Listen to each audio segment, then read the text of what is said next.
आए जो कथा चल रही थी, भगवान श्री कृष्ण जी ने यमुना मैया के किनारे पर जाकर के वेणु का निनाद किया, बंशी बजाई। और जैसे ही बंशी बजाई है भगवान ने कि हुआ क्या, जिन जिन गोपियों के कानों में उस बंशी की आवाज पहुंची, जो गोपियां काम कर रही थी, घर के गृह कार्यों में लीन थी, व्यस्त थी, और जैसे ही बंशी की आवाज कानों में पहुंचती है, जो गोपी जो काम करे वो सारे के सारे कामों को वहीं पर छोड़ करके दौड़ पड़ी श्रृंगार करने के लिए। श्रृंगार करके हम कृष्ण के पास जाएंगे, कृष्ण हमारे बुला रहे हैं, भगवान बुला रहे हैं। कोई गोपी तो गौ दोहन के लिए गई थी पात्र लेकर के, अब बैठी ही थी तब तक आवाज पहुंची कानों में, और मानो उस दिन बांसुरी की आवाज ऐसी थी, जिस गोपी के कानों में आवाज आ रही, वो गोपी मानो ऐसा विचार कर रही, ये बांसुरी हमारा नाम ले करके हमें बुला रही। गाय दोहन करने के लिए गई, दूध निकालने के लिए गई, पात्र वहीं पर छोड़ दिया, दौड़ पड़ी श्रृंगार करने। श्रृंगार किया जा रहा, कोई भोजन बना रही थी, चूल्हे में लकड़ियां लगाई थी, आवाज पहुंची कानों में कि भगवान ने बंशी बजाई है। अब जो लकड़ियां, सूखी लकड़ियां जो चूल्हे में लगाई कि भोजन बन जाए, उन पर तो पूरा पानी बाल्टी भर के डाल करके दौड़ पड़ी कृष्ण के पास जाना, विलंब ना हो जाए, देर ना हो जाए। कुछ गोपियां भोजन बना रही थी, भोजन परोस रही थी अपने स्वामी को, तो भोजन वैसे ही छोड़ करके दौड़ पड़ी, जा रही है, हमें भगवान बुला रहे।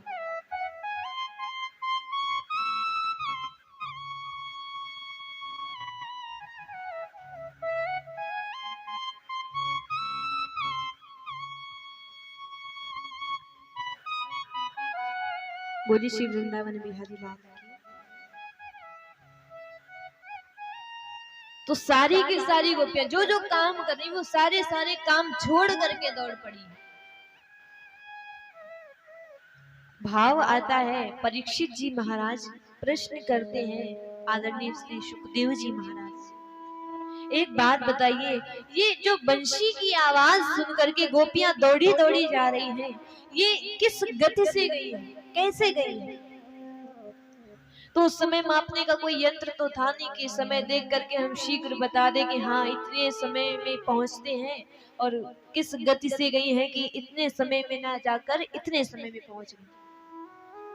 तो बताया क्या, जो कानों में कुंडल पहनते हैं ना, जैसे गोपियों ने बंशी की आवाज को सुना तो हुआ क्या कि निशम्य गीतम तदनंग वर्धनम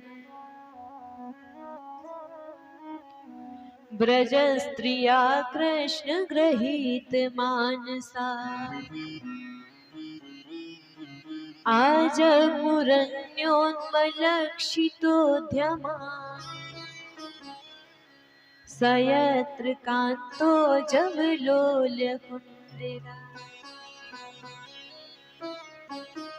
जैसे ही बंशी की आवाज को सुना है, गोपियों के अंग वर्धन होने लगे, हर्षित हो करके दौड़ पड़ी श्रृंगार करने के लिए, और श्रृंगार करके दौड़ी दौड़ी जा रही, लोक लाज मान मर्यादा सबका त्याग करके दौड़ी दौड़ी अपने प्रियतम के पास जा रही है। कैसे गई? कानों में जो कुंडल पहने हुए थे, जो बड़े बड़े कुंडल पहने हैं, झुमके पहने, वो जब दौड़ करके जा रही तो बड़ी जोर जोर से हिल रहे हैं। जब लोल, जब धीरे से हम जाते हैं, साधारण गति से चलते, तो ये जो कानों के कुंडल होते हैं जोर जोर से हिलते नहीं, और जब दौड़ कर जाते हैं तो ये कानों के बड़े बड़े कुंडल पहनते, वो बड़ी जोर जोर से हिलते हैं। तो ऐसे गई सारी गोपियां श्रृंगार करके। अब ध्यान तो है कृष्ण के पास में, अब यहाँ पर विचार क्या करें, श्रृंगार कर रही, लेकिन ध्यान उधर है। तो लहंगा दूसरा, चोली दूसरी, और चूनर दूसरी। जो पैरों में बांधने वाली पायल है, गोपियां ले लेकर बड़े आनंद से उसको गले पे सजा रही हैं। पैरों में पहनने वाली पायल गले में पहनी जा रही है, और जो गले में पहनने वाला सुंदर आभूषण है, सुंदर हार है, उसको बड़े आनंद से पैरों में बांध रही है। कहाँ जाना है? कृष्ण से मिलने। जो लाली होठों पर लगानी चाहिए वो तो आंखों में सजाई जा रही है, और जो काजल आंखों में लगाती हैं वो तो आज होठों पर लगा रही हैं। क्यों? ध्यान है कृष्ण के पास, प्रियतम के पास। एक गोपी तो ऐसा श्रृंगार कर रही है, ऐसा श्रृंगार कर रही है कि पूरे के पूरे मुंह पर काजल लगा करके दौड़ी दौड़ी जा रही है। कोई लेपन कर रही थी, देर हो गई तो उतने उतने हाथ गोबर में सने वैसे कंगन पहनकर दौड़ी दौड़ी जा रही। कृष्ण बुला रहे। सारी गोपियां जब दौड़ कर जा रही तो आपस में मिली। कोई चुनरी दूसरी पहने, कोई चुनरी डाले ही नहीं है, कोई गले में पायल पहने हैं, कोई पाँव में हार पहने हैं, कोई एक हाथ में चूड़ियां पहने, दूसरे में कुछ है ही नहीं। कोई एक बेड़ी करके, एक चोटी करके जा रहे हैं, एक और के बाल खुले हुए हैं। ऐसी दशा में जा रही गोपियां दौड़ी तो वो गोपी भी दौड़ी जो पूरे मुंह पर काजल लगाई। दूसरी गोपियों ने कहा, अरे रुक रुक रुक, कहाँ कहाँ कहाँ जा रही है? तो उसने कहा, अरे कृष्ण बुला रहे ना, आज शरद पूर्णिमा की रात है, महारास लीला होगी, तो महारास लीला में जा रहे हैं, आज भगवान हमारे साथ नृत्य करेंगे, नाचेंगे। अच्छा, भगवान के पास जा रही है, शक्ल देखिए अपनी। अब उसे लगा कि मेकअप थोड़ा कम रह गया, तो उसने कहा कि कुछ गड़बड़ है, कम रह गया मेकअप, अच्छा नहीं हुआ। अगर अच्छा ना हुआ तो बता दो, तो अभी थोड़ा समय होगा तो ठीक करके आती है। गोपियां कहती हैं कि अरे ऐसे बन करके जा रही हो, कृष्ण तुम्हारे साथ नाचना तो दूर, तुम्हारी ओर देखेंगे भी नहीं। इतनी बुरी लग रही है। दर्पण लाया गया, शीशा दिखाया गया, शीशा देखो पहले, पूरी काली कलूटी बनकर जा रही है। कृष्ण भगवान सुंदर गोपियों के साथ नाचेंगे कि काली कलूटी गोपियों के साथ? वो गोपी कहते, अरे तुम क्या जानो, तुम सबसे ज्यादा हमको ही देखेंगे। क्यों? क्योंकि वो भी काले, हम भी काली, बिरादरी की बात है, और बिरादरी की बात तुम नहीं समझोगी। ऐसा भाव लेकर के सारी की सारी गोपियां भगवान के पास पहुंची। और भगवान के पास में पहुंची है तो भगवान बड़े प्रसन्न हो करके देख रहे कि आज ये ब्रज की गोपियां नहीं आ रही, आज ब्रज की शक्तियां आ रही। तो भगवान ने खड़े होकर के सबका स्वागत किया कि स्वागतम वो महाभागा प्रियम किम करवाड़ी वा ब्रजस्या नामयं कश्चित् ब्रूतागमन कारण। सारी की सारी गोपियों का भगवान ने सम्मान किया, और सम्मान करके भगवान ने कहा कि कहो कारण क्या है आने का? रात को दौड़ी दौड़ी चली आई है। गांव में सब ठीक तो है ना, कुशलता से तो है? कहीं गांव में आग तो नहीं लग गई कि आग से प्राण बचाने के लिए दौड़ी दौड़ी चली आई है? कहीं चोर तो नहीं आ गए, कहीं लुटेरे तो नहीं आ गए जो प्राण बचाने के लिए चली आई है? कहीं चोरी तो नहीं हो गई, कहीं कोई कष्ट तो नहीं हुआ है? क्या कारण है कि रात को सब की सब एक साथ दौड़ी दौड़ी चली आई हो? अब जैसे ही भगवान ने आने का कारण पूछा तो सारी की सारी गोपियां स्तंभित होकर के खड़ी हो गई, स्तब्ध होकर खड़ी। ये कृष्ण क्या कह रहे हैं? स्वयं ही बुलाते हैं और स्वयं ही कह रहे हैं कि आने का कारण क्या है। गोपियों ने कहा कि आपने ही तो कहा था कि आना है, इसलिए आपने बंशी बजाई, तो हमें लगा आपने बुलाया इसलिए हम दौड़ी दौड़ी चली गए। भगवान कहते घर पर बता कर आई हो? घर पर तो नहीं बताया होगा।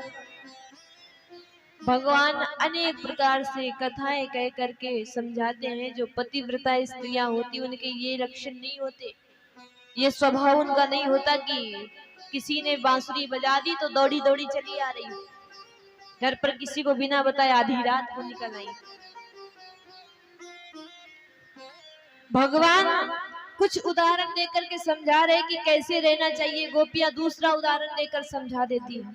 भगवान ने परीक्षा ली, और जब भगवान ने परीक्षा ली तो गोपियां परीक्षा में उत्तीर्ण भी हुई।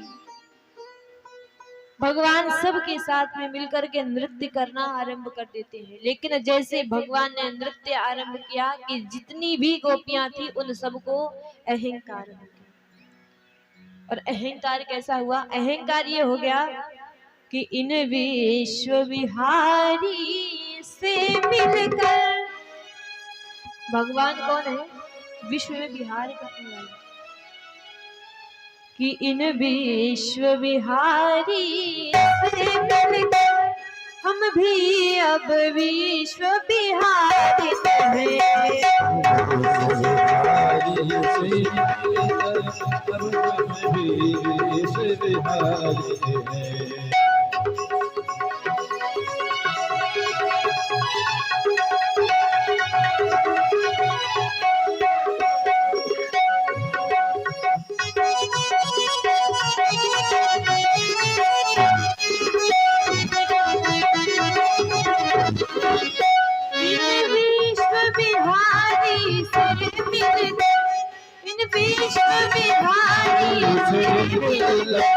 हम भी अब विश्व विहारी त्रिभुवन अधिकारी, त्रिभुवन अधिकारी, हम भी त्रिभुवन अधिकारी, के कारण हम भी त्रिभुवन अधिकारी।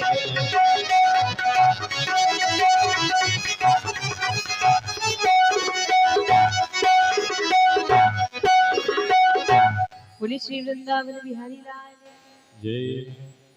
और जैसे ही अहंकार आया कि इनके साथ मिल करके हम नृत्य कर रहे हैं, तो जैसा समाज में संसार में इनका नाम है वैसा पद मुझे भी प्राप्त होगा, हम गोपियों को भी प्राप्त होगा। अब भक्ति में अहंकार आ गया तो अहंकार जहां होता वहां भगवान रुकते नहीं। अच्छा एक बात बताओ, खीर बनाना किसे किसे आता है? बस 2-4 लोगों को, बाकी लोगों को नहीं आता। अरे बता दीजिए, हम खाने नहीं आएंगे घर पर। उठाइए हाथ जिसे जिसे बनाना आता है। सभी लोगों को बनाने आती है, परीक्षित जी महाराज को नहीं आती। लेकिन अच्छा, खीर बनाने के लिए सबसे पहले क्या करना पड़ता है भाई? सिखा दो थोड़ा सा। सबसे पहले क्या डालते हैं? पानी, फिर दूध, फिर पानी। पहले दूध, फिर पानी, फिर चावल। अब अलग अलग बता रहे हो सब लोग। पहले चावल, पहले पानी, फिर चावल, फिर दूध, फिर मेवा, फिर शक्कर, बन गई खीर। अच्छा फिर खा ले। अच्छा भगवान को भोग लगा दे और गैस ना चालू करें।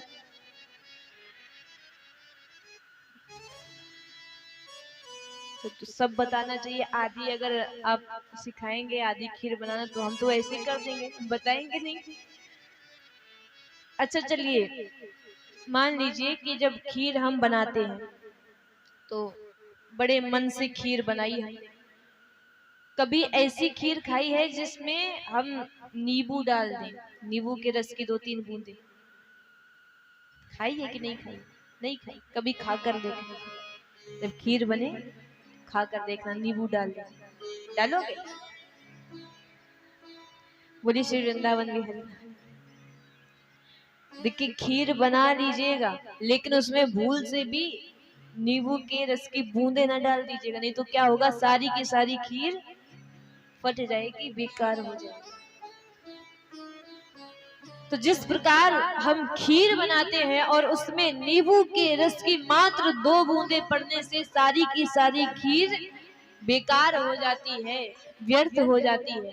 वैसे ही भक्ति जीवन में हम कितनी भी करें, उस भक्ति रूपी खीर में अहंकार रूपी नींबू की अगर 2-4 भी बूंदे पड़ गई तो वो सारी की सारी भक्ति व्यर्थ हो जाएगी।